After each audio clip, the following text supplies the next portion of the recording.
예배 캡스톤 설계 발표 진행하도록 하겠습니다. 1조 발표 진행하도록 하겠습니다. 발표자는 조준기이며 저희의 제안서 주제는 에디팅 뉴럴 레디언스 필드 프로 서비스로 널프 기술을 활용한 서비스 만들기입니다. 저희의 지도 교수님은 정영진 교수님입니다. 목차입니다. 저희는 다음과 같은 순서로 발표를 진행하도록 하겠습니다. 저희의 과제의 목표에 대해서 말씀드리도록 하겠습니다. 저희는 현재 3D 리프레젠테이션과 뉴럴 렌더링 분야에서 큰 주목을 받고 있는 널프라는 논문을 가지고 후속 연구를 진행하거나 서비스화하여서 사용자에게 제공하도록 하겠습니다. 그러기 위해서 널프라는 논문에 대해서 간략하게 설명해 드리도록 하겠습니다. 우선 널프는 뷰 신세시스라는 분야에서 나온 논문입니다. 뷰 신세시스란 타겟 물체를 여러 가지 관점에서 찍은 이미지 세트를 제공하였을 때 새로운 관점에서 바라본 이미지를 출력하는 그런 분야라고 할 수 있습니다.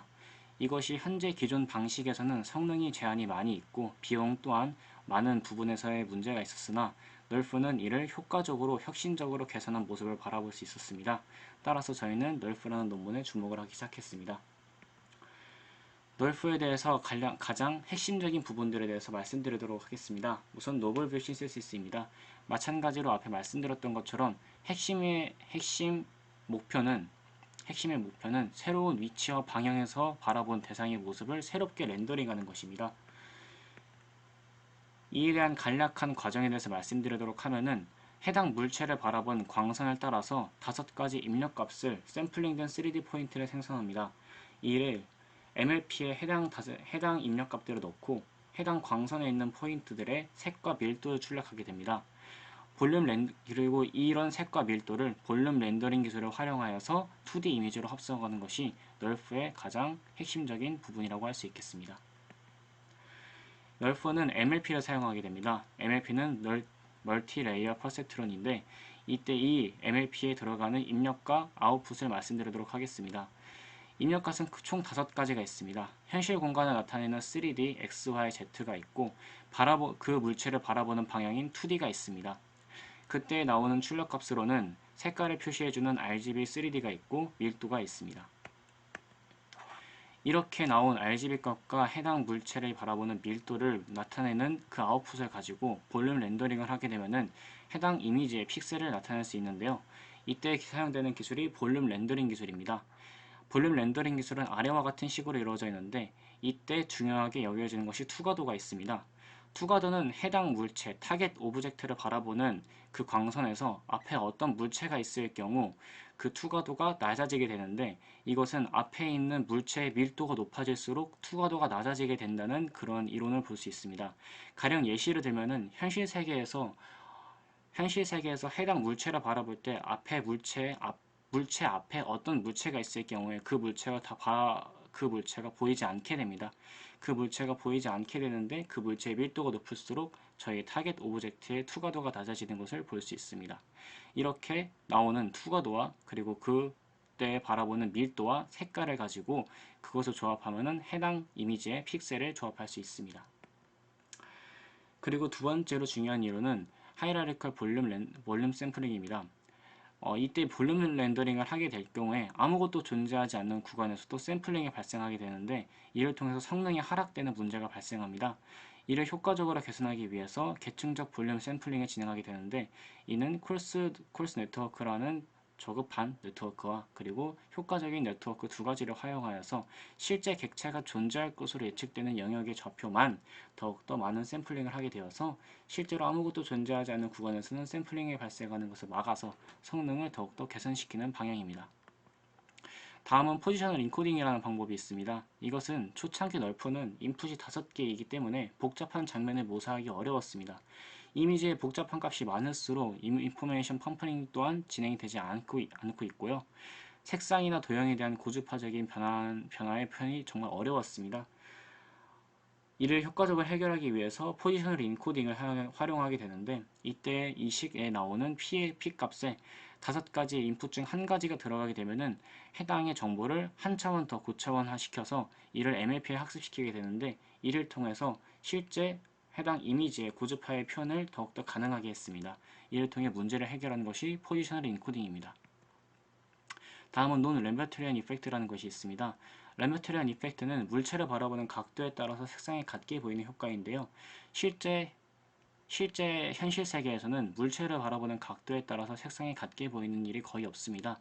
따라서 실제와 같이 만들게 하기 위해서는 논 인버터럴 이펙트를 적용시켜야 되는데, 이는 현실 세계와 마찬가지로 각도에 따라 색상이 다르게 보이는 효과를 만들게 되는 것입니다.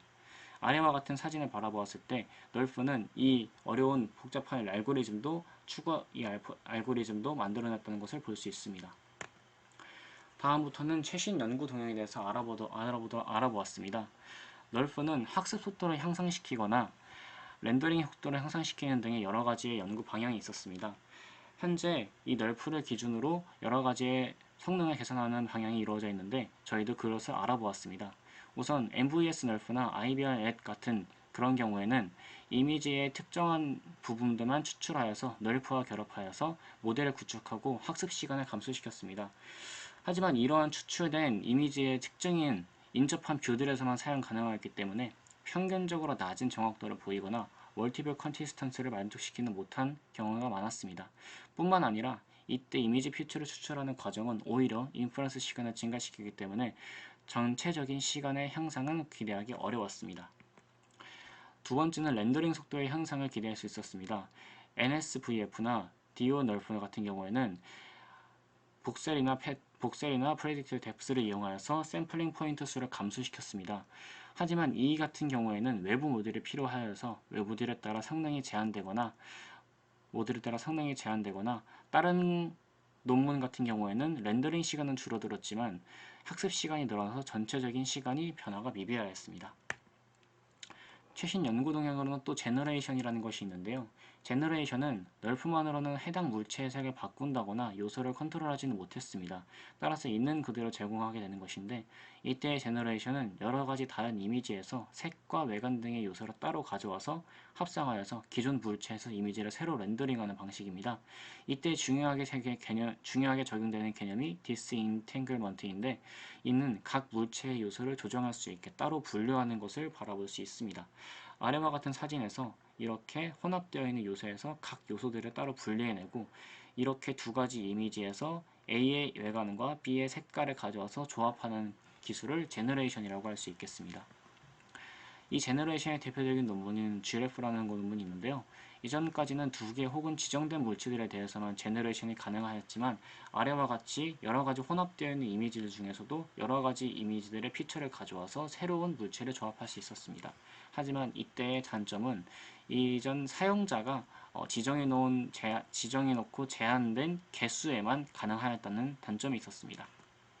다음은 에디팅입니다. 기존의 널프를 사용한 렌더링에 사용자에 맞게 특정 요소를 편집합니다.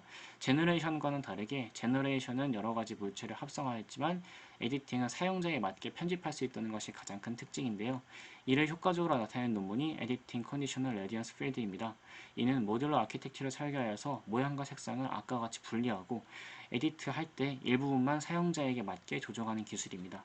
실제로 아래와 같이 이러한 의자에서 밑에 있는 엉덩이 부분만 색깔을 다르게 표시한다던가 옆에 있는 색깔만 다르게 표시하는 건데, 이때 이 색깔은 사용자에 맞게 제공이 된다는 게 가장 큰 특징입니다. 저희의 연구 주제 후보는 아래와 같이 세 가지를 정했고, 제너라이징과 에디팅, 그리고 이 연구 주제를 정한 가장 큰 기준은 사용자에게 서비스화하기 가장 쉽고 편리한 것을 지목하였습니다. 저희의 기대 성과는 저희가 소개한 널프는 2020년에 발표된 논문입니다. 따라서 이 최신 AI 기술을 인간에게 보급한다는 것이 저희의 가장 큰 기대 성과입니다. 저희 팀의 업무 분장 및 일정 계획입니다. 프로젝트 수행 계획 및부터 해서 연구 방향을 분석하거나 논문을 읽는 데 시간을 많이 쏟도록 하겠습니다.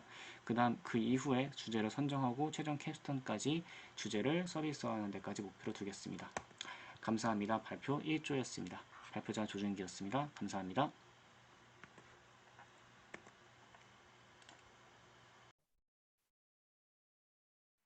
안녕하세요. BTC조 제안서 발표를 맡은 정기범입니다. 지금부터 BTC조 제안서 발표를 시작하겠습니다. 먼저 목차입니다. 저희는 팀원 소개, 제안 배경, 과제 내용, 기대 효과 순으로 발표하겠습니다. 저희 BTC 팀은 조장현 김태훈, 조원희 금성준, 송승원, 정기범으로 구성되어 피스파이스 회로를 브레드보드 배치도로 변환하는 프로그램을 주제로 하고 있습니다. 다음으로 이 주제의 제안 배경은 브레드보드의 피스파이스 회로도를 구성을 할 때 설계 회로도처럼 작동을 하지 않거나 원하는 작동을 하지 않는 경우가 있습니다. 그 이유에 대해서 저희가 생각을 해 보았을 때 우리가 사용하는 피스파이스와 실제 소자들의 모양 차이 등과 같은 이유로 브레드보드의 회로 구현에 있어 어려움이 있다고 생각하였습니다. 그래서 저희가 주변 학우들에게 피스파이스 회로도를 브레드보드 회로도로 변환하였을 때 어려움을 겪은 적이 있냐고 질문해 보았습니다. 그 결과 20명 중 19명은 어려움을 겪은 적이 있다고 대답하였습니다. 그래서 저희는 어떻게 하면 피스파이스 회로도를 브레드보드에 쉽게 구현을 할 수 있을까 고민을 해 보았고, 만약 피스파이스 회로도를 브레드보드 배치도로 바꿔주는 프로그램이 있다면 어떨까 라는 생각을 하게 되었습니다. 만약 있다면 학생들뿐만 아니라 많은 사람들에게 도움이 될 것 같다고 생각을 하였고, 그래서 저희는 이 주제를 프로젝트 목표로 선정하게 되었습니다. 그 다음으로 과제 내용에 대해서 발표하도록 하겠습니다. 피스파이스 회로도 이미지 혹은 피스파이스 회로도 파일의 데이터를 인풋으로 넣어주고 입력한 브레드보드의 규격 정보를 입력받은 뒤 최적화된 배치도를 위해 우리가 사전에 정해둔 규칙을 통해서 브레드보드 배치도를 아웃풋으로 내보내는 프로그램을 구성하고 있습니다. 위 사진은 예상 시스템과 메커니즘입니다. 마지막으로 기대 효과에 대해서 발표하겠습니다. 피스파이스 서킷 투 브레드보드 서킷이 성공하게 된다면 전자회로 실험 혹은 기초 전자회로 실험과 같은 실험을 진행하거나 프로젝트를 진행하는 전자계열 공학도들에게 많은 도움이 될 것입니다. 저희가 예상하기에는 실험이나 프로젝트 회로 변환에서 어려움을 겪는 공학도들 혹은 브레드보드 사용법이 미숙한 사람들에게 많은 도움이 될 것으로 생각이 됩니다. 이상으로 발표 마치겠습니다. 감사합니다.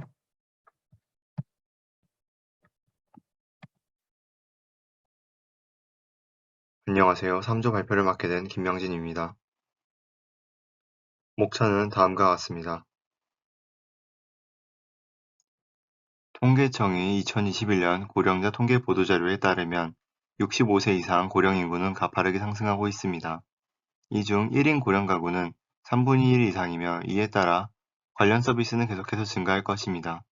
이러한 상황에서 사용자가 보호자의 부재 시 개인 시간을 활용할 수 있게 하고자 프로젝트를 고안하였습니다. 프로젝트를 진행하기에 앞서 관련 연구와 기존이 유사한 사례들을 조사해 보았습니다. 화면에 보이는 세 기기들은 서로 다른 센서로 손으로 취하는 제스처를 인식하는 기기입니다. 첫 번째 기기는 EMG 센서를 사용해 근육이 전기 신호를 읽는 방식으로 땀이 발생하면 인식률이 저하되는 문제가 발생합니다. 두 번째 기기는 반지 모양으로 기기 형태의 제약으로 모션 인식률이 낮습니다. 세 번째 기기는 카메라를 사용해 위치에 제약이 있습니다. 다음 그래프는 각 기기의 인식 정확도입니다. 관련 연구와 사례들을 조사한 결과 앞서 소개한 기기들이 단점을 보완함과 동시에 실용적인 디자인을 가진 플렉서블 센서 기반 모션 인식 글러브를 제안하게 되었습니다. 플렉서블 센서를 사용해 땀에서 자유롭고 휴대가 가능하다는 장점을 가집니다. 이를 통해 거동이 불편한 사용자가 보호자의 부재에도 개인적인 시간이 활용성을 높여 더 나은 사생활을 누리는 효과를 기대할 수 있습니다. 다음으로 기기 작동 다이아그램입니다. 일상생활에서의 오작동을 막기 위해 대기 상태에서 특정한 제스처를 취해야만 작동이 시작됩니다. 이후 작동을 원하는 기기에 맞는 모드를 선택해 제스처를 통해 기기를 제어할 수 있습니다. 사용이 완료된 후에도 오작동 방지를 위해 대기 상태로 진입할 수 있습니다. 다음으로 기기의 디자인 프로시저에 대해 보도록 하겠습니다. 화면에서 기기 전체의 펑셔널 다이아그램에 대해 볼 수 있습니다.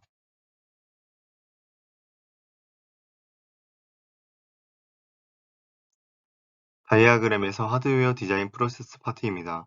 하드웨어 디자인은 시스템 디자인, 서킷 디자인, PCB 레이아웃 디자인 총 3단계의 과정을 통해 메인 서킷부터 전용 보드 전체의 디자인이 진행됩니다. 시스템 디자인에서는 MCU를 장착할 개발 보드를 직접 설계할 예정입니다. 설계에 사용할 MCU는 많이 사용화되어 있어 호환성이 뛰어나고 저전력 제품보다 높은 성능을 내며 적은 양의 데이터를 처리하는 데 유리한 STM32F103을 사용할 예정입니다. 휴대성을 높이기 위해 전원으로 리튬 배터리를 선택하였는데 서킷 디자인에서는 배터리 충전을 위한 차저 IC, 전압 관리를 위한 LDO 레귤레이터, 프로그램이 연결에 필요한 마이크로 USB 커넥터가 사용될 예정입니다. 최종적으로 시스템 디자인과 서킷 디자인을 이용해 PCB 디자인을 진행할 예정입니다. PCB 라우팅 과정까지 진행하여 PCB 아트웍 기술 향상을 계획하고 있습니다. 동작 인식에 사용되는 센서로는 플렉서블 센서를 사용하였습니다. 플렉서블 센서는 구부림 정도에 따라 다른 저항값을 가진 센서입니다.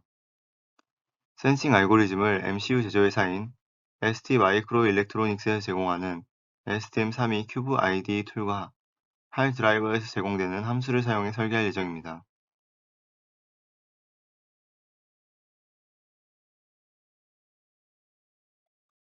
다이아그램에서 네트워크 파트입니다. 통신 방식은 블루투스를 사용할 예정이며 2개의 범용 입출력 핀으로 UART 통신 방식을 사용해 통신과 수신을 동시에 진행할 수 있도록 설계할 예정입니다. 직접 설계한 보드와 아두이노 블루투스 모듈이 서로 다른데 장갑이 장착이 될 블루투스 모듈은 더 작고 소비 전력이 낮은 대신 비교적 높은 가격을 가지고 있고 아두이노 장착이 될 블루투스 모듈은 저렴하다는 장점을 가지고 있습니다.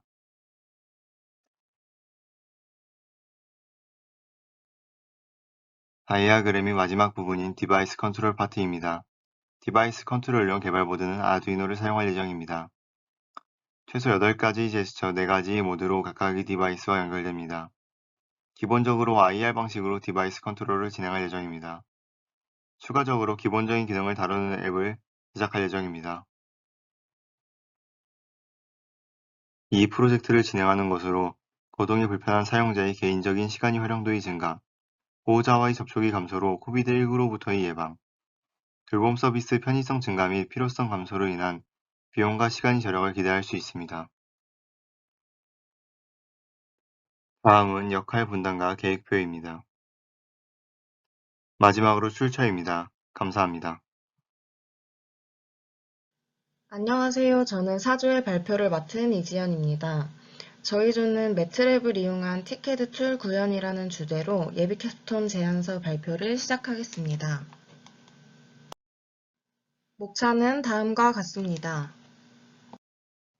저희 조의 과제 목표는 먼저 계산전자공학을 통해서 기본적인 전자와 홀의 흐름을 이해하고 푸아송 방정식, 볼츠만 방정식 등을 이용해 수치 해석적인 해를 구해서 단자 전류나 소자 특성을 파악하는 것입니다. 두 번째로는 수치 해석 기법을 기반으로 식을 이산화하여 매트랩을 이용해 방정식의 해를 구하는 것입니다. 따라서 위의 내용을 기반으로 티켓 툴을 구현하여 반도체 소자의 일렉트릭 포텐셜, IV 커브 등을 구하고 분석하는 것입니다. 과제 내용에 대해 설명해 드리겠습니다. 먼저 티켓 툴입니다. 티켓이란 반도체 공정 기술이나 소자 개발에 앞서 행하는 컴퓨터 시뮬레이션입니다. 전압이나 도핑 농도를 입력하면 바이어스에 대한 전류를 구해주고 각 매시점에서 푸아송 방정식, 전자 및 전공 연속 방정식의 해를 구하여 반도체 소자의 IV 커브와 같은 특성을 분석하는 것이 티켓 툴의 역할입니다. 최근 반도체 칩이 점점 작아짐에 따라 단위 면적당 발열량, 트랜지스터 간 간섭, 에너지 효율, 경제성 등의 이슈가 발생하는데 이를 극복하는 기술 중에 하나가 티켓 툴입니다. 좌측에 보이는 사진은 실제 티켓 툴을 이용해서 반도체 소자를 시뮬레이션한 결과입니다. 오른쪽 사진을 보시면 도핑 농도에 따라 색이 다른 것을 확인할 수 있고, 이를 통해서 소자의 전기적 특성을 예측할 수 있습니다. 이러한 티켓 툴을 구현하기 위해서는 기본적으로 전자와 홀의 흐름에 대해 알고 반도체 소자에 대한 이해가 필요합니다.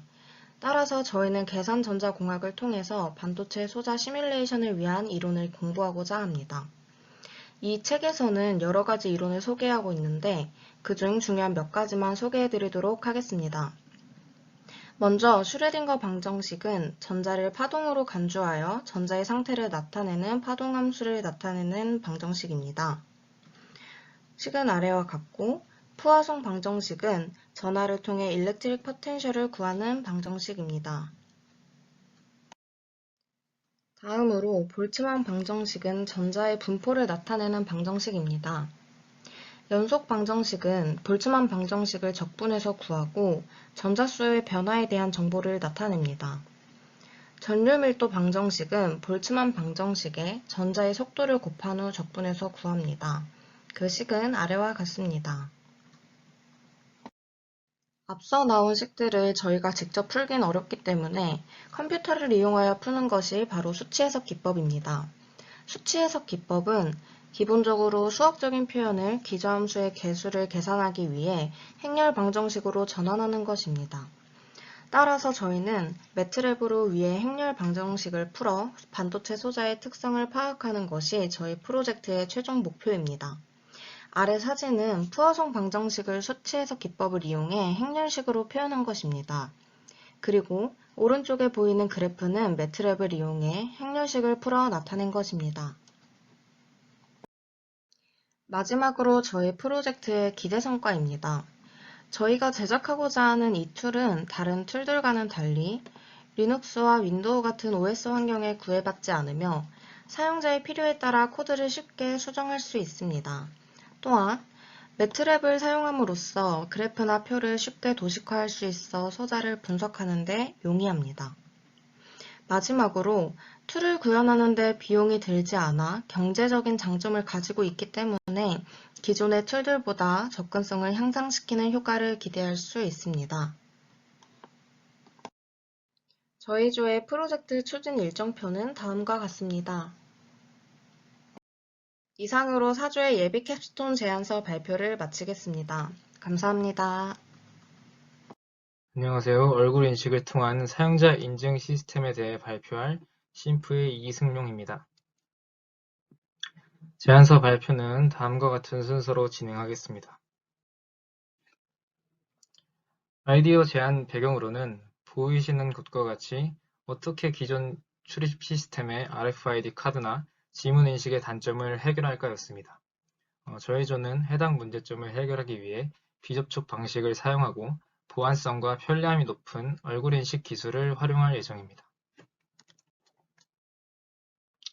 앞에서 말씀드린 것과 같이 기존 출입 시스템의 방식에는 단점이 많습니다. RFID 카드를 이용한 사연증의 경우 도난이나 분실, 복제와 같은 문제가 생길 수 있습니다.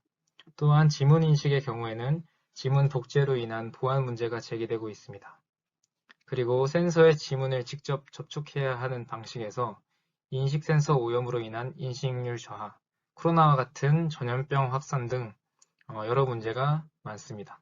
따라서 해당 프로젝트에서는 보안성을 높이기 위해 얼굴 인식 인공지능 기술을 사용할 것이고, 리소스의 제한 해결과 사용자의 편의성을 높이기 위해 휘샷 러닝을 활용한 얼굴 인식 출입 시스템의 개발을 주제로 선정하였습니다. 그래서 프로젝트 목표는 얼굴을 인식하여 출입 가능 여부를 판단하고 출입 기록을 서버에 로그로 남기는 것과 기존의 얼굴 인식 모델에 새로 등록하는 얼굴에 대해 퓨샷 러닝을 적용해서 유의미한 결과를 내보는 것입니다. 그래서 우선 동작 과정에 대한 간략한 설명을 드리자면, 카메라를 통해 사람의 얼굴을 인식하고 학습된 인공지능을 통해 출입 가능 여부를 판단합니다. 만약 출입이 허가되면, 즉 기존의 데이터베이스 내부에 저장된 사람이라면 서버에 해당 출입 기록을 남기게 되고, 이는 나중에 관리자로 하여금 조회할 수 있도록 설계할 예정입니다. 새로운 사람을 등록할 때에는 사진을 전달받아서 데이터베이스에 저장하고 퓨전 러닝과 이미지 어그멘테이션 등 여러 가지 기법을 이용해서 효율적으로 모델을 학습시킬 예정입니다.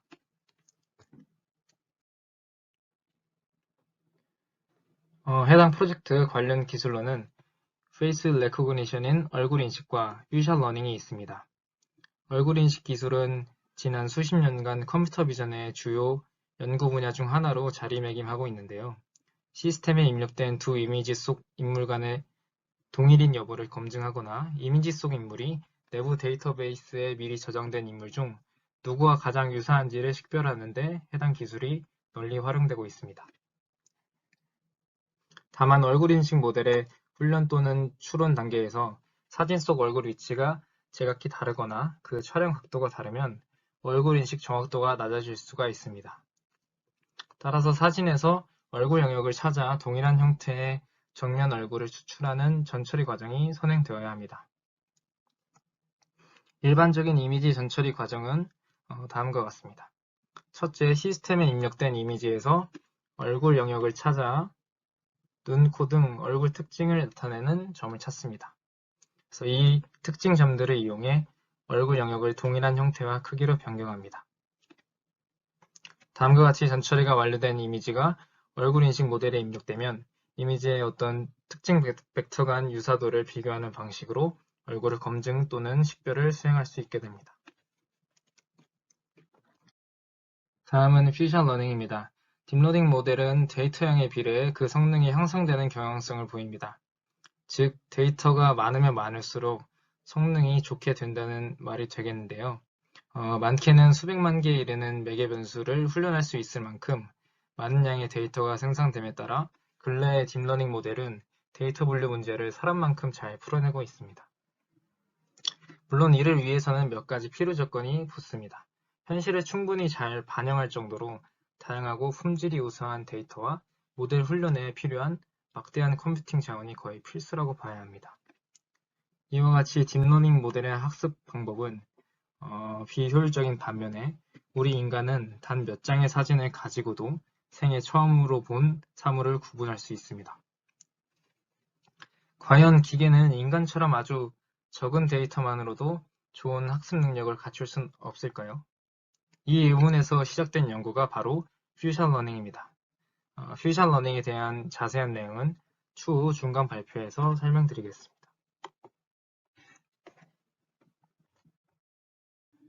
마지막으로 기대효과입니다. 해당 프로젝트에서 구현하는 얼굴 인식 출근 관리 시스템은 기존에 주로 사용하는 지문이나 사원증 이용, 망막 스캔과 같은 방식들보다 효율적인 보안과 정확도 향상, 편리성 증대가 기대됩니다. 또한 얼굴 인식을 이용한 사용자 인증 시스템은 해당 주제에 국한된 것이 아닌 접근 통제를 위한 얼굴 인식, 금융 기술을 위한 얼굴 인식, 보안 및 감시를 위한 얼굴 인식, 건강 및 안전을 위한 얼굴 인식 등 매우 많은 분야에서 활용되고 있습니다. 앞선 다른 내용 전부 차치하고 시가총액 1위 회사인 애플에서 아이폰 X부터 지문 인식 기술을 쓰지 않고 얼굴 인식 기술을 사용하기 시작한 것이 얼굴 인식 기술의 필요성을 그 무엇보다도 강력히 입증한 것이 아닐까라고 생각합니다.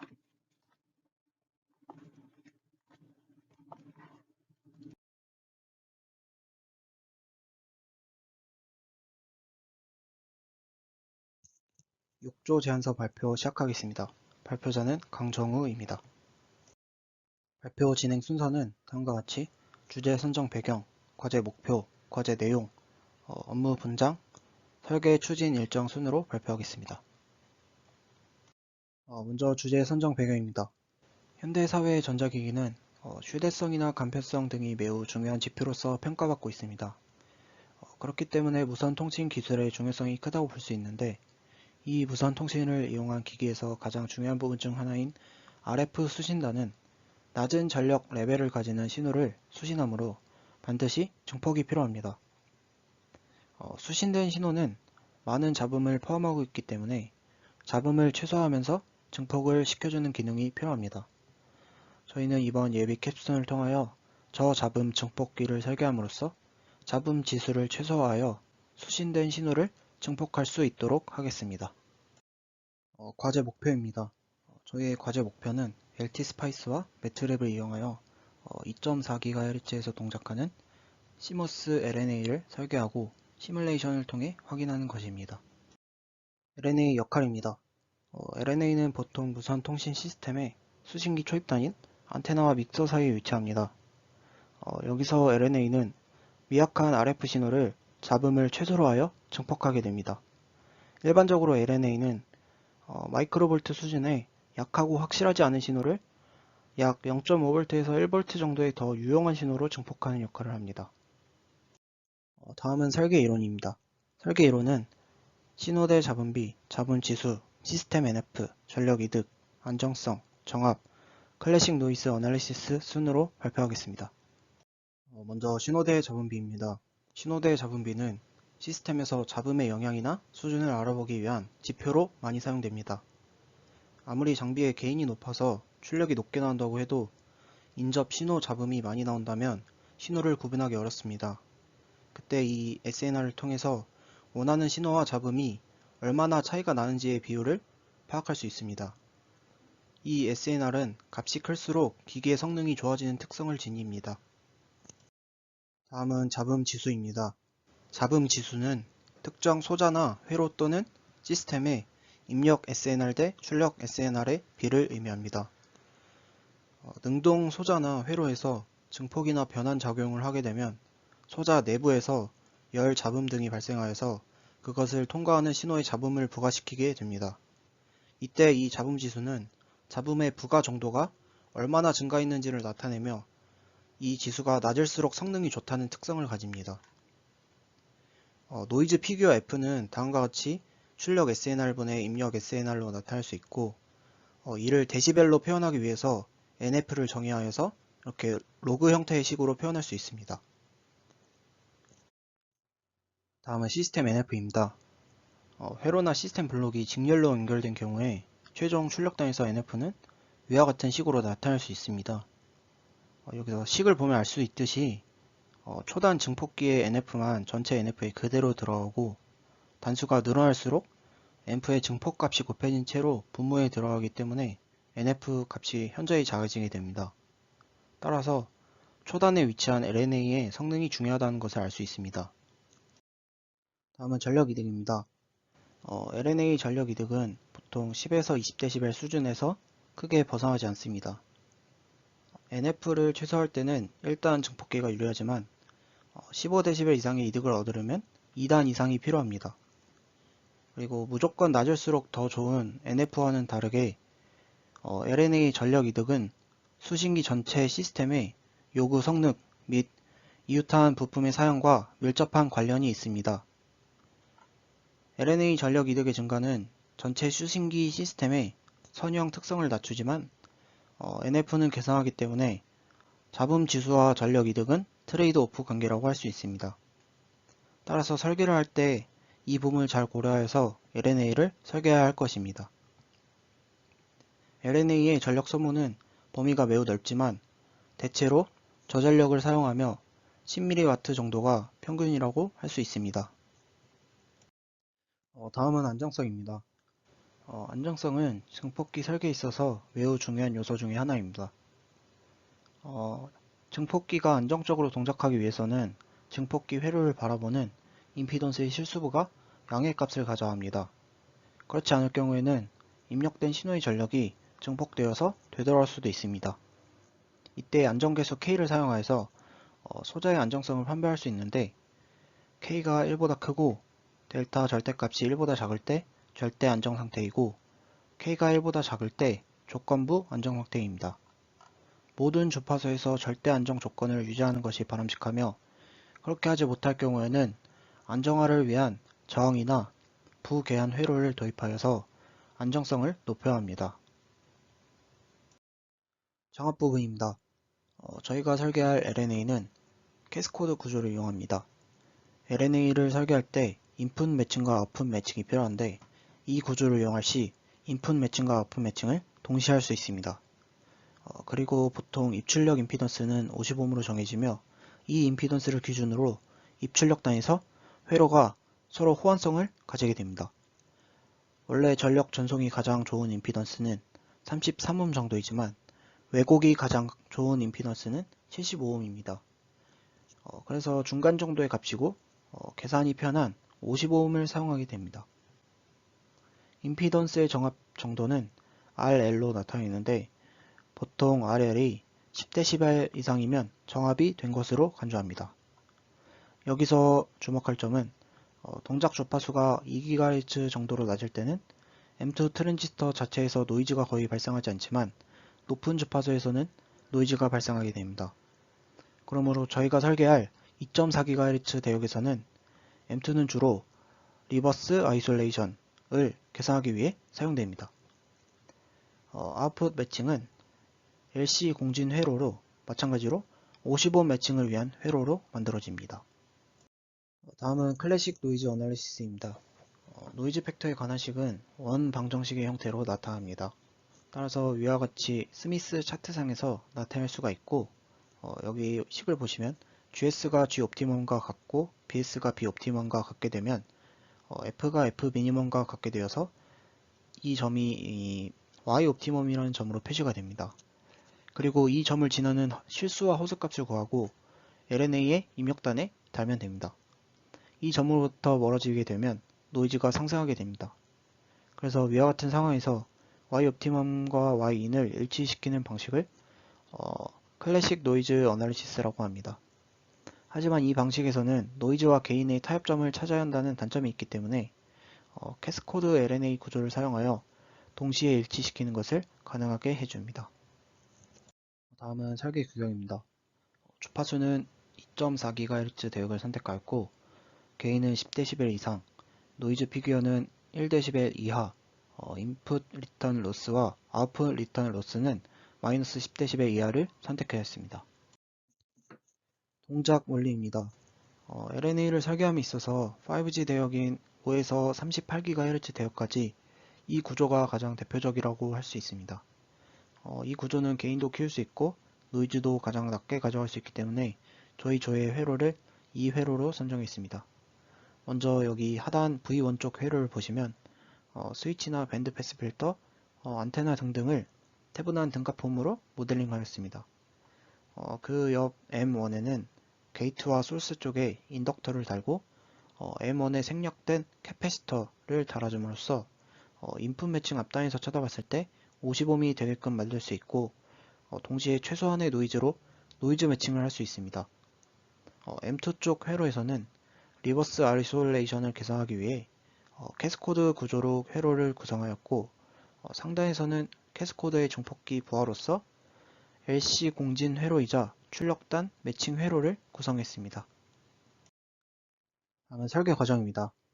크게 트랜지스터 선택, DC 바이어스 회로 구성, 입출력 정합 회로 설계, 시뮬레이션 측정 및 검토로 구성되어 있습니다. 업무 분장은 다음과 같이 구성하였습니다. 일정 계획입니다. 9월에는 이론 및 툴을 학습하고 10월달부터 본격적인 설계에 들어가 11월 말 최종 점검을 하고 발표 준비를 할 계획입니다. 이상으로 발표 마치겠습니다. 안녕하십니까. 에비캡스톤 설계 7조 제안서 발표를 맡은 이진수입니다. 먼저 발표에 앞서 저희 주제에 대해 먼저 말씀드리면 저희는 앞에 보이신 바와 같이 CTLE 설계 및 멀티레벨 시그널링에서의 분석을 주제로 선정하였습니다. 그럼 발표를 시작하도록 하겠습니다. 발표의 목차는 다음과 같습니다. 첫 번째로 주제 및 과제 목표입니다. 현재 기술이 발전함에 따라서 데이터의 전송량과 전송 속도가 증가하고 있는데요. 이에 따라서 더 높은 주파수를 사용하여 전송 속도를 높이고 전송 방식에서도 멀티레벨 시그널링, 즉 팸4, 팸3와 같은 신호의 레벨을 나누어서 한 번에 더 많은 데이터를 처리할 수 있게 하는 등의 노력이 이루어지고 있습니다. 하지만 그러다 보니 문제가 발생하게 되는데요. 지금 보이는 그림은 하이스피드 인터페이스 중에서도 와이어를 사용한 유선 인터페이스를 나타내는 심볼의 그림입니다. 크게 송신부와 수신부, 그리고 채널로 이루어져 있습니다. 이 중에서 채널에서 고속으로 데이터를 송수신할 때 문제가 발생합니다. 문제의 결론부터 말씀을 드리면 신호가 채널을 통과하면서 신호에 손실이 발생한다는 것입니다. 손실의 원인에 대해 소개해 드리면 첫 번째로는 스킨 이펙트에 의한 레지스티브 로스입니다. 이 레지스티브 로스란 하이 프리퀀시의 전류가 도체에 흐를 때 전류가 도체 표면에만 흐르게 되는 스킨 이펙트가 발생합니다. 이때 이 스킨 이펙트에 의해 전류가 흐르는 단면적이 감소하여 저항이 증가하게 됩니다. 그에 따라 손실이 발생하는 것을 레지스티브 로스라 합니다. 또한 이때 이 손실의 정도가 이 프리퀀시에 비례하기 때문에 하이 프리퀀시로 갈수록 손실되는 정도가 더 크다고 할 수 있습니다. 다음으로는 다이렉트릭 로스입니다. 이는 채널 속 유전체에 전압이 가해지면 전기장이 형성되고 이에 따라 유전체 속에서 손실이 일어나는 것을 말합니다. 이때 이 손실의 정도가 로스 탄젠트에 비례하게 되며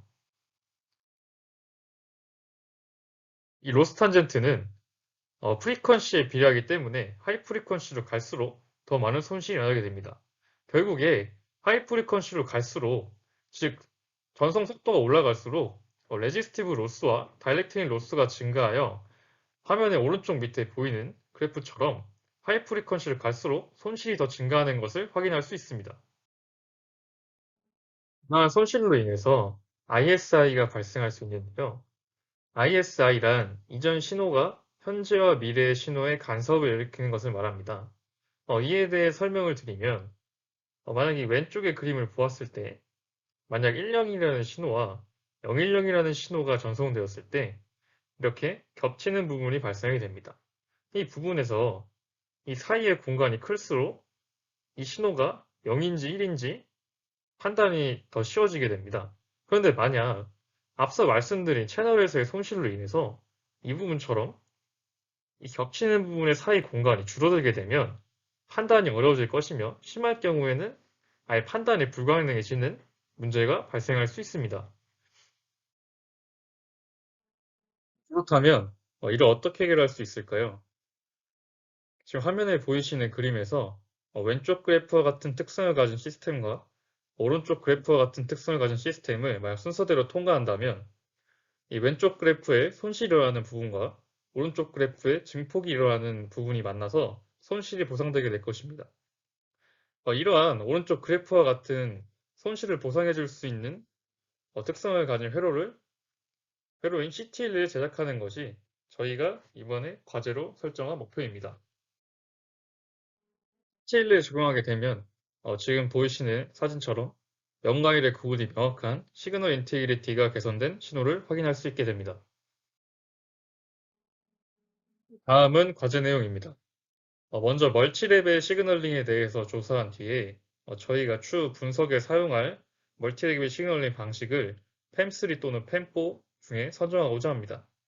그 이후에 하이스피드 인터페이스에서 멀티레벨 트랜시버의 전체적인 구조를 파악한 뒤에 저희 본격적인 싱글 엔디드 CTLE 설계에 앞서 그 구조를 파악하고 타겟 프리퀀시가 9GHz인 CTLE 설계를 진행하고자 하고 있습니다. 또한 이 과정에서 멀티레벨 시그널링을 바로 적용해서 설계하는 것이 아닌 논리턴 제로 방식을 먼저 우선시하여 설계하고자 하고 있습니다. 마지막으로 저희가 설계한 CTLE를 가지고 멀티레벨 시그널링에 적용하고 그 결과를 분석하고자 하고 있습니다. 멀티레벨 시그널링에서의 분석에 대해 좀 더 설명을 드리면 보이시는 그림에서 팸4 방식을 예로 들면 멀티레벨 시그널링으로 들어온 신호를 CTLE 하나만으로 증폭한 결과와 이 멀티레벨에 따른 신호 각각의 CTLE 사용한 결과를 신호의 품질 개선, 소모 전력, 면적 등에 대해서 분석해 보려 하고 있습니다. 다음은 기대 성과입니다. 이번 과제를 통해서 고속송 수신에서 발생하는 신호의 손실을 설계한 CTLE를 통해 줄여줌으로써 더 좋은 퀄리티의 신호를 빠르게 송수신할 수 있는 기대 효과를 얻을 수 있습니다. 마지막으로 역할 분담 및 계획입니다. 지금 화면에 보이는 내용으로 진행될 예정이며 추후 진행 사항에 맞게 더 빠르게 끝나는 부분이나 늦게 끝나는 부분들을 조절하여 유동적으로 진행할 예정입니다. 네, 레퍼런스입니다. 네, 이상으로 발표를 마치도록 하겠습니다. 안녕하세요. IoT 스마트홈 프로젝트를 진행하게 된 8조 직가팀입니다. 발표를 맡은 노종범입니다. 발표 시작하겠습니다. 딥러닝 기반으로 한 음성 및 영상 처리 시스템 구현을 목적으로 IoT 스마트홈을 제작하려고 합니다. 목차는 다음과 같습니다. 다음 페이지 넘어가겠습니다. 먼저 IoT와 스마트홈에 대해 말씀드리겠습니다. IoT란 인터넷 오브 띵스의 줄임말입니다. 여러 디바이스 간에 연결된 네트워크를 의미하며 디바이스와 클라우드 및 디바이스 간 통신을 의미하기도 합니다. 다음으로 스마트홈에 대해 설명드리겠습니다. 스마트홈이란 집에서 여러 IoT 기기를 통하여 삶의 질과 편의성을 높이고 보안을 향상시키는 등의 목표를 가진 시스템을 말합니다. 과제 목표와 현장 이유에 대해 말씀드리겠습니다. 현재 IoT 기술력에 비해 전 세계 가정 보급률은 낮은 편입니다. 가격이 비싸고 호환성이 낮아 보급률이 낮은 것으로 판단됩니다. 하지만 국내 시장의 스마트홈 보급률은 전 세계 1위를 하고 있으며 국내 시장 스마트홈 규모는 23년 100조 원 이상을 돌파할 것으로 예상됩니다. 따라서 저희 팀 목표는 저렴한 가격, 편리한 사용법, 뛰어난 호환성의 목표를 두고 있습니다. 따라서 저희가 필요한 기술을 습득하고 최종적으로 스마트홈 미니어처 하우스를 제작하여 시연을 하는 것입니다. 저희 팀의 관련 기술에 대해 말씀드리겠습니다.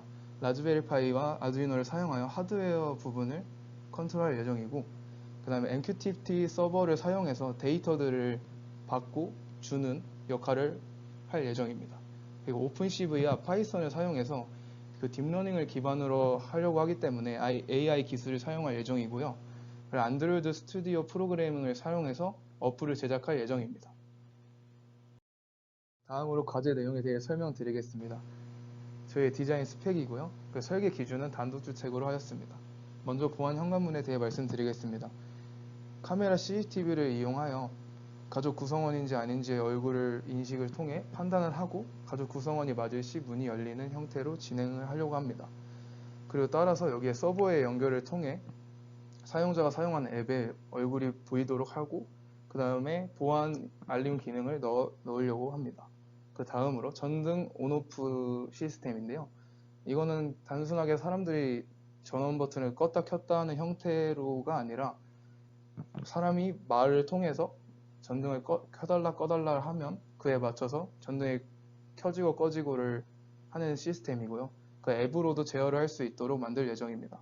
그리고 환풍기 가동 시스템은 집에 있는 온스토 센서, 화형 방지 센서 등의 센서들을 활용하여 데이터를 모으고 자동적으로 환기를 해야 되거나 아니면 긴급한 상황을 사용자한테 알릴 수 있는 형태로 저희가 진행하려고 합니다. 따라서 여기서 필요한 기술은 똑같이 음성 처리 기술은 사용하고 그 다음에 앱으로 온오프도 할 수 있도록 하려고 합니다. 다음으로 커튼 제어 시스템입니다. 환풍기 가동 시스템과 마찬가지로 커튼 제어 시스템도 같은 기술이 들어갑니다. 음성 처리 기술을 사용하고 서버에 연결하여 앱을 통해 온오프도 통할 수 있도록 진행하려고 합니다. 그 다음으로 날씨 제공인데요. 날씨 제공은 현재 기상청에 제공하는 오픈 API를 통해서 사용자한테 날씨를 알려주고 그 다음에 그 날씨에 맞게 사용자가 설정한 온도나 습도 그리고 햇빛이 많다면 커튼도 제어할 수 있는 자동 제어 시스템을 만들려고 합니다. 그 마지막으로 차량 번호판 인식 시스템인데요. 이것도 카메라를 활용해서 차량 번호판 인식 AI를 활용하여 차량 번호판이 집주인의 차량 번호판이 맞으면 차고지의 문을 개방시킬 수 있도록 하고 아니면 문이 열리지 않는 형태로 진행하려고 합니다. 따라서 여기에 필요한 기술은 AI 기술과 그 다음에 차량 번호판 확인 기능과 보안 관련 알림 기능을 앱으로 보내주려고 합니다.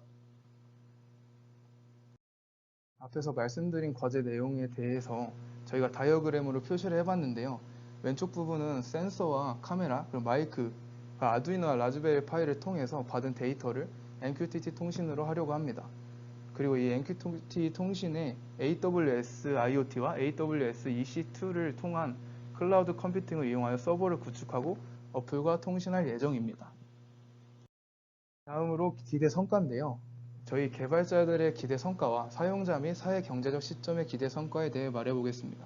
먼저 개발자의 기대 성과는 IoT 관련 기술을 습득하고 개발할 수 있다고요. 두 번째로는 스마트홈의 대중화를 이끌 수 있다는 게 저희 기대 성과입니다. 이제 사용자와 사회 경제적 시점의 기대 성과는 시공간 제약 없이 인터넷에 연결된 사물을 컨트롤할 수 있다. 그리고 자동화 및 에너지 관리 효율을 이끌 수 있다. 그리고 다음 편리함과 경제적으로 긍정적 효과를 이끌 수 있다. 몸이 불편한 사용자에게 더 나은 삶을 제공할 수 있다입니다. 업무 분담의 일정 계획입니다. 저희 팀원들은 모든 업무 분담을 똑같이 하였습니다. 그 이유는 처음 해보는 기술들이 많아서 같이 공부하자는 의미에서 같은 분담을 하게 되었습니다. 그리고 저희 일정 계획인데요. 이제 처음 해보는 주제이기 때문에 먼저 공부를 많이 해야 된다는 생각에 9월달 한 달 동안은 환경 구축과 이론 공부에 대해서 할 거고요. 10월, 11월에는 12월 최종 발표가 있기 때문에 거기에 맞춰서 저희가 공부한 걸 토대로 저희 주제에 맞게 진행을 할 예정입니다. 8조 직가팀 발표를 마치겠습니다. 들어주셔서 감사합니다. 안녕하십니까. 구조 예비 캡스톤 설계 제안 발표를 맡게 된 김지혜입니다. 저희 구조의 예비 캡스톤 주제는 청각 장애인을 위한 AI 내비게이션 음성 인식입니다. 발표의 목차는 다음과 같습니다. 첫 번째는 주제 선정 배경에 관해 설명드리겠습니다. 혹시 고요한 택시를 들어보신 적이 있으신가요? 고요한 택시는 청각장애인 택시기사가 운영하는 택시 서비스로 현재 국내에서는 총 6대의 고요한 택시가 활동 중이라고 합니다. 장애인 운전면허 자격 기준에 따르면 청각장애인은 2종 보통 운전면허를 취득할 때에는 청력과 관계없이 운전면허를 취득할 수 있습니다.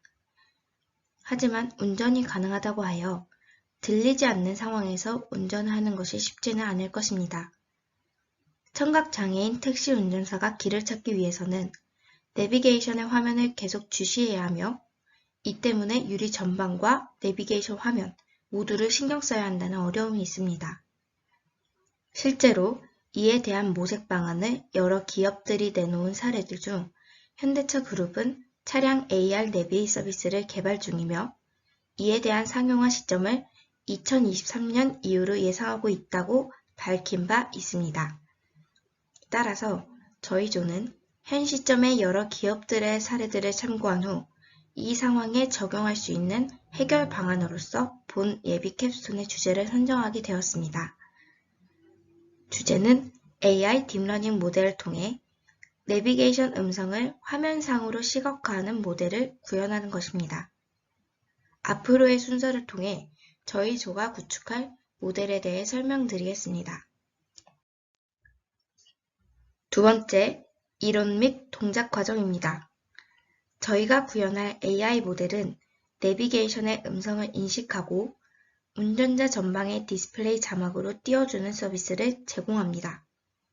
따라서 운전자는 내비게이션의 화면을 번갈아가며 확인하지 않아도 음성이 눈앞에 자막으로 보이기 때문에 지속적인 전방 주시가 가능합니다.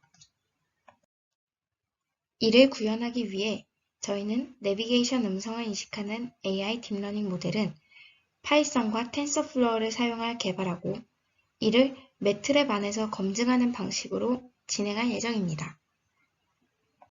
딥러닝 모델이 인식할 내비게이션을 선정할 때에는 지도 어플리케이션 사용자의 수를 기준으로 선정할 계획입니다. 현재 다음과 같은 4개 앱을 고려하고 있으며 녹음에는 줌사의 H6 모델을 사용할 계획입니다. 주행 중에 나오는 내비게이션 음성을 녹음하고 데이터를 만든 후 전처리 과정을 통해 딥러닝 모델을 학습시키는 데에 사용할 것입니다. 딥러닝 모델이 내비게이션 음성을 인식하는 과정은 디지털화, 도메인 변환, 특징 추출, 모델링 4개의 단계로 나눌 수 있습니다. 이때 딥러닝 모델이 주행 중 내비게이션 음성을 받아들일 때 차 내 외부에서 발생하는 소음도 함께 인식되기 때문에 이에 대한 음성을 구분하여 분리하는 작업이 필요합니다. 따라서 저희가 필요한 내비게이션 음성만을 명확히 추출하기 위하여 4개의 단계 중 디지털화, 도메인 변환, 특징 추출의 3단계를 거칠 것입니다. 먼저 첫 번째 단계인 디지털화를 통해 음성 신호를 샘플링합니다. 나이퀘스트 이론에 따라 소리 데이터를 디지털할 때의 샘플링 레이트를 결정하게 됩니다. 이렇게 샘플링된 많은 디지털 음성 신호들을 바로 학습시키기엔 무리가 있기 때문에 데이터 전처리 과정이 필요합니다. 두 번째 단계인 도메인 변환 단계를 통해 신호의 타임축의 차원수를 줄이고자 신호를 매그니튜드, 프리퀀시, 페이즈 3개의 도메인으로 변환하는 퓨리의 변환을 진행합니다. 다음으로 특징 추출 단계에서 이 퓨리의 변환을 신호의 일정 구간마다 진행하는 슈얼턴 퓨리의 트랜스폼 즉 STFT를 진행합니다. 후에 생성된 2차원 행렬에서의 특징을 추출하여 MFCC를 얻습니다. 이 과정을 통해 데이터의 차원을 줄이면서 정보를 최대한 보존할 수 있습니다. 딥러닝 모델에 사용할 신경 회로망은 아래는 방식을 고려하고 있습니다. 음성 신호가 시계열 정보이므로 스스로 반복함과 동시에 이전에서 얻은 정보가 지속되는 모델이란 점에서 적합하다고 생각합니다. 따라서 본 예비 캡스톤의 최종 목표는 운전자가 전방의 디스플레이를 통해 내비게이션 음성을 화면상의 자막으로 읽을 수 있도록 시각화하는 것입니다. 반복적인 딥러닝 모델 학습으로 정확성을 높일 수 있으므로 사이렌 소리나 경적 소리, 엔진 소리 같은 차량의 내외부에서 발생하는 잡음과 내비게이션의 소리를 명확히 구분하여 출력할 수 있는 모델을 구현할 수 있습니다. 또한 내비게이션의 화면이 아닌 전방 주시에 집중할 수 있으므로 청각 장애인을 위한 안전한 운전 환경이 조성될 수 있을 것입니다. 마지막으로 계획 및 역할 분담에 대해 설명드리겠습니다. 다음과 같은 6단계를 거쳐 구현을 진행할 예정입니다. 조원별 역할 분담 계획표입니다. 그 내용은 다음과 같습니다. 이상 AI 딥러닝 모델을 이용한 내비게이션 음성 인식에 대한 예비 캡스톤 설계 제안 발표를 마치겠습니다. 감사합니다. 10조 예비 캡스톤 설계 발표를 맡은 구완모라고 합니다. 발표 시작하도록 하겠습니다. 우선 저희 조의 목차는 다음과 같습니다. 우선 파트 1에서는 저희 프로젝트의 선정 배경과 프로젝트 주제를, 파트 2에서는 프로젝트의 요구사항, 관계도, 구상을, 파트 3에서는 개발 목표, 개발 일정, 역할 분담, 개발 툴에 대한 설명을, 파트 4에서는 저희들이 프로젝트를 진행하면서 참고 문헌과 향후 프로젝트 진행 계획에 대해서 설명을 드리겠습니다. 우선 프로젝트 선정 배경입니다. 저희는 팀 프로젝트를 할 때 이와 같이 카카오톡이나 여러 팀 프로젝트 도우미 프로그램을 사용을 하였습니다. 다만 이제 카카오톡 같은 경우는 다음과 같이 이렇게 메시지가 뭉쳐 있을 경우 이제 많이 밀리게 되면은 이 메시지들을 일일이 확인하기가 매우 어려웠고, 이제 협업 프로그램은 이제 저희들이 사용할 수 있는 기능에 제한이 있거나 아니면 해당 기능들이 유료이거나 아니면 기능이 너무 많아서 저희 한눈에 들어오지 않아서 사용하기가 어려운 경우가 많았습니다. 실제로 저희가 사용한 잔디라는 프로그램은 채팅 어플은 이제 저희가 카카오톡이랑 가지고 있는 똑같은 단점을 가지고 있으며 기능들 또한 많아서 유용은 하지만 저희가 한눈에 보기에는 오히려 어려워지는 어려움을 겪었습니다. 따라서 저희는 이제 한눈에 보이는 이런 게시판 프로그램을 활용을 하여서 이제 프로젝트 진행 정도를 한눈에 파악할 수 있고 실제로 저에게 필요한 기능들만을 구현한 이제 저희들만의 팀 프로젝트 도우미 사이트를 직접 제작해 보고자 합니다. 이제 프로젝트 진행에 필요할 것 같은 요구사항들을 정리한 페이지입니다. 기본적으로 저희는 회원별로 가입을 해야 되기 때문에 로그인, 로그아웃, 예외 처리를 할 수 있는 이제 이 인증 부분이 있고요. 그리고 이제 프로젝트를 생성하고 이제 그 프로젝트를 선택해서 들어갈 수 있는 시작 페이지를 구현하였습니다. 이제 메인 페이지에서는 이제 저희들이 게시물 작성, 수정, 게시물 삭제, 게시물을 이동할 수 있도록 구현을 해야 하고요. 이제 사이드바를 열면은 저희가 이제 다른 사람들을 초대를 하고 이제 회원이 로그아웃 할 수 있게 하는 이러한 기능들을 사이드바에 구현할 예정입니다. 또한 그 자기들이 작성한 문서를 직접 한눈에 보기 위해서 일부러 문서 탭을 따로 제작한 뒤에 문서를 선택할 수 있게 만들어서 내가 작성한 문서만을 골라 볼 수 있게 만들어 구현을 하실 예정이고, 이제 진행 중인 프로젝트를 누르면은 현재 프로젝트에서 다른 프로젝트로 이동을 할 수 있게끔 그 페이지를 구현할 예정입니다. 이제 일정 탭에서는 저희가 만약에 그 게시물에다가 일정을 선언해 둔다면 이 일정이 일정 탭에 있는 캘린더에 직접 반영이 되어서 이제 직접 일일이 등록하지 않더라도 캘린더에 자동으로 반영이 되도록 저희는 캘린더를 설계할 예정입니다.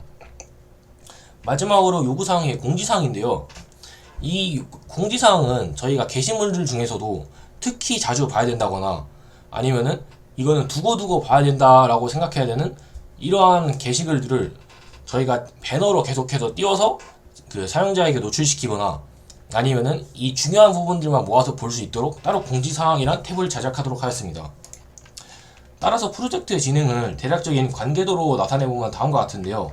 프론트엔드는 이렇게 각진 사각형을, 백엔드는 이렇게 둥근 사각형을 이용하여 나타내었습니다. 우선 로그인 페이지에서 메인 화면으로 넘어가면은 이제 이 메인 화면에서 7가지의 기능이 있는데요.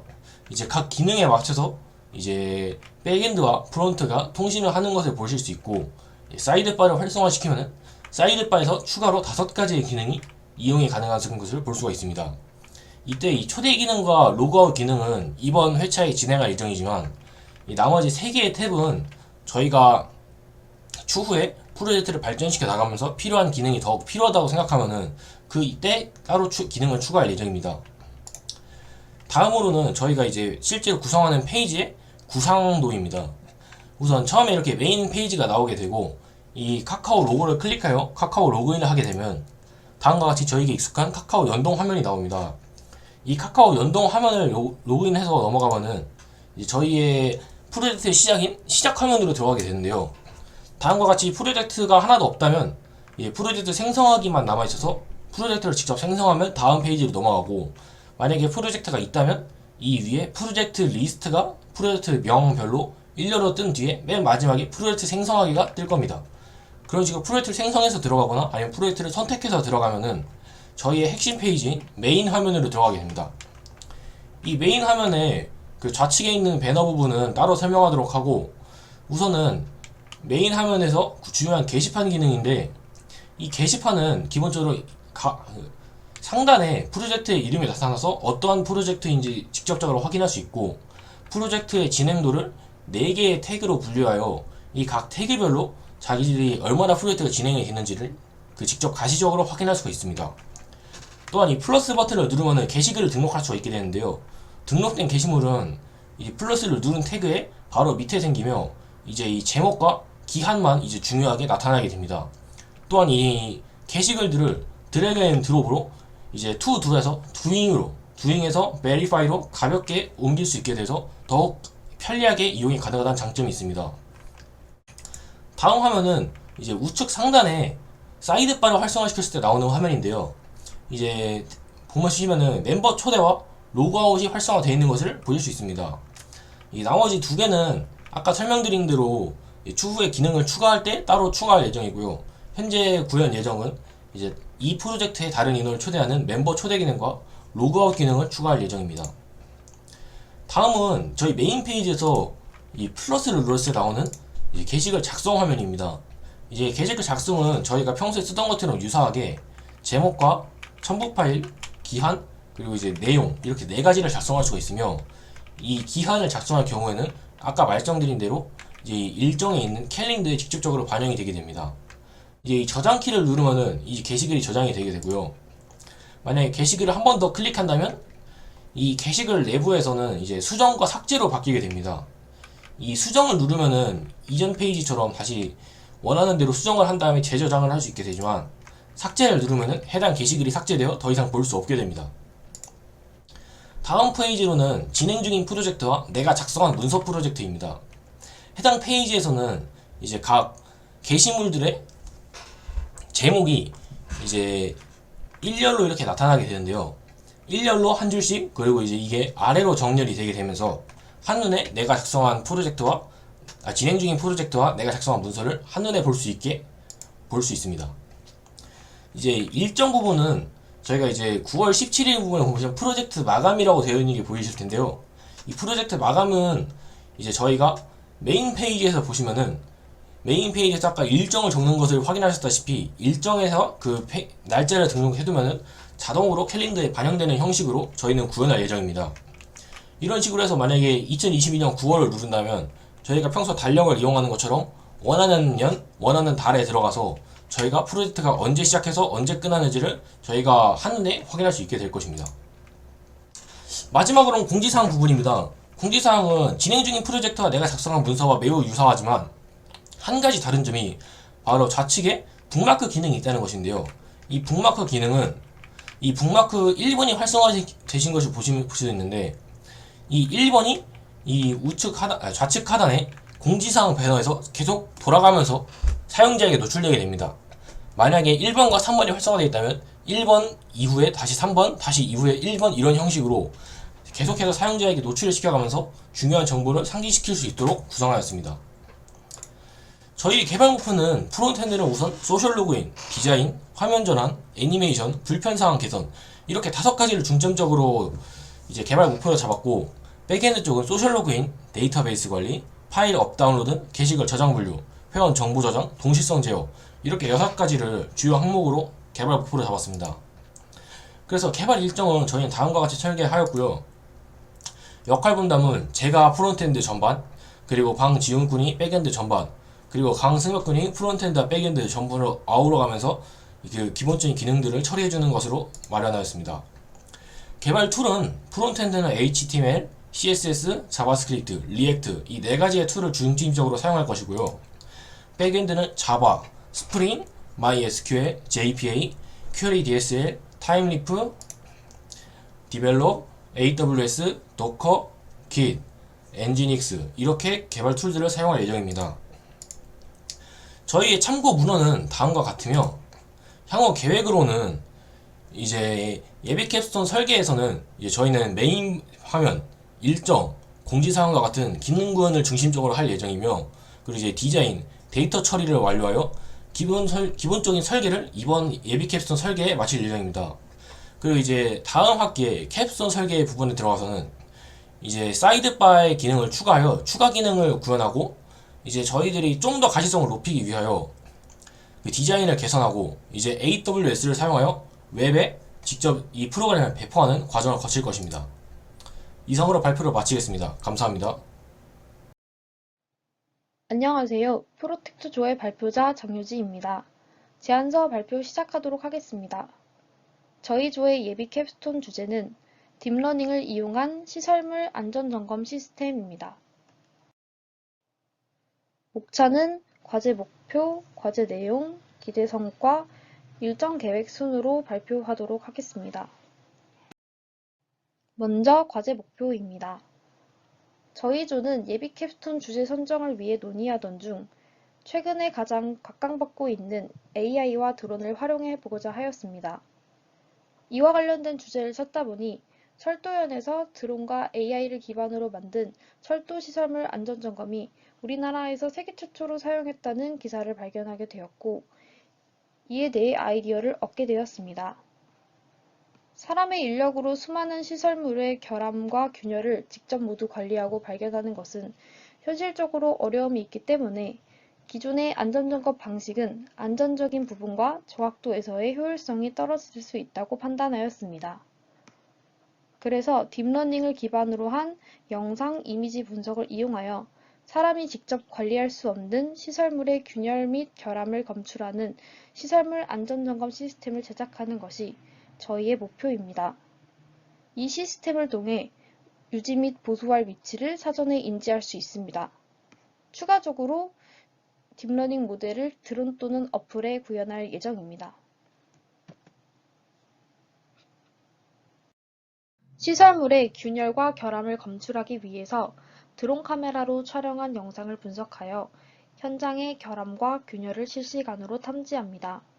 실시간으로 결함과 균열을 탐지함으로써 균열로 인한 낙하나 붕괴의 위험을 예방하고 위험 요소를 검출하여 유지 보수할 위치를 미리 인지하도록 할 예정입니다. 검출할 결함의 종류로는 3가지로 결정하였습니다. 콘크리트 균열과 방락, 철근 노출로 선택하였습니다. 이 3가지 결함을 선택한 이유는 균열과 방락, 철근 노출 모두 시설물에서 가장 많이 보이는 결함이며 이로 인한 낙하와 붕괴로 인한 사고가 자주 발생하기 때문에 주제 선정의 의미를 담을 수 있을 것 같아서 선정하게 되었습니다. 앞서 정한 결함들은 결함의 크기에 따라 다음의 사진과 같이 구분하여 안전등급을 부여할 예정입니다. 다음은 구현 방법입니다. 먼저 각 결함 종류별 학습 이미지를 수집하고 정제, 전처리하여 콘크리트 균열, 방락, 철근 노출의 위치를 1차적으로 찾을 디텍션 모델을 구현하고 학습시킵니다. 그리고 정확도 향상을 위한 하이퍼 파라미터를 수정하고 이와 같은 과정을 반복하여 딥러닝의 정확도를 향상시킵니다. 이때 모바일에 어플 또는 드론에 탑재해야 하기 때문에 파라미터 개수가 적은 가벼운 모델로 선택할 예정입니다. 이후 드론 또는 어플의 카메라 프레임워크를 코딩할 것입니다. 다음은 CNN을 통한 이미지 분석 과정으로 먼저 결함의 여부를 점검하고 샘플링을 통해 결함을 필터링하고 결함 분류를 통해 최종적으로 결함을 디텍션합니다. 다음은 딥러닝 모델 구현 이후의 태스크 파이프라인입니다. 딥러닝 모델을 드론에 적용할 때 드론 카메라 프레임워크를 딥러닝 모델 카메라에 탑재하여 드론으로 균열의 위치를 탐지합니다. 탐지한 균열을 실시간 영상으로 저장하여 저장한 영상을 통해 목표에 맞는 계획을 수립할 예정입니다. 시설물 안전점검 시스템의 기대 효과로는 첫 번째로는 육안으로 확인하는 것보다 객관적인 판단이 가능하여 안전점검의 정확도를 높일 수 있습니다. 두 번째로는 사람이 직접 접근하기 어려운 곳에 드론을 이용하여 안전점검의 위험성을 낮추고 시간 대비 광범위한 영역을 점검함으로써 유지보수 시간과 비용, 인건비를 절감할 수 있습니다. 세 번째로는 효율적인 안전점검을 통해 점검 수준의 일관성을 확보할 수 있고 점검 성능 향상 등 전반적인 안정성을 향상할 수 있습니다. 마지막으로 안전등급을 구분함으로써 안전관리 수준을 체계적으로 관리할 수 있습니다.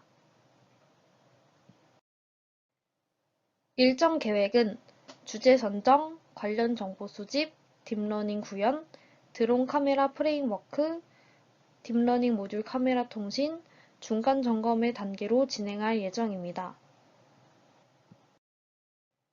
이상 프로텍트조 발표 마치도록 하겠습니다. 감사합니다.